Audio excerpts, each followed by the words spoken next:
So when you talk about honesty when calling to receive a quote, I mean, I've heard of nightmares out there with other companies, but I'd love Yep. for you to elaborate on this.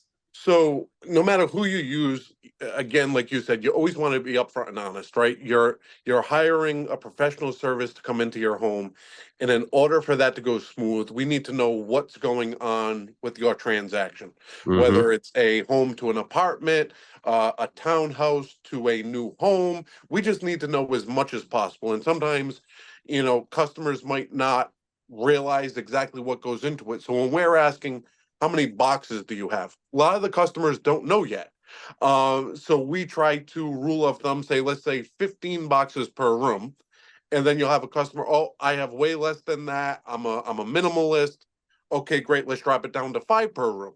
Mm-hmm. And when we're trying to get that gauge, we're not trying to gauge if you're a hoarder or you're a collector. We're just trying to gauge it so we know how many people your move requires. One thing that we want to do is try to give as accurate estimates as possible over the phone.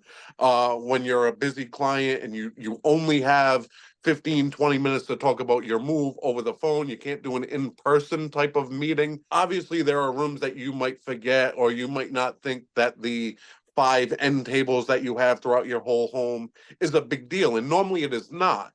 But the more things that you leave out, the more of a gap their estimate is going to be versus reality when it comes to the price. Again, in our industry, we hear, oh, the moving company that we used last, they really tightened me down and they gave me an estimate of $500 and it turned into $1,500. But at that point, it's too late. The crew is already there. You can't kick them. You can't kick the crew away.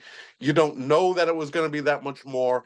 And the worst part is, a lot of the times they feel as though, oh, the company did this to me on purpose. They gave me the cheapest price up front, and then it changed. And some companies do that. So it does give the companies like us, and there are, again, some other good companies in the state of Rhode Island and Southern Mass that try to be as accurate and as upfront as possible. But we can only be as accurate and upfront as possible when our clients are being honest about what they have. Again, if you're trusting us to come in and do the job accordingly, we have to trust you that you're giving accurate information so we can then in return give you an accurate and fair price right at the beginning.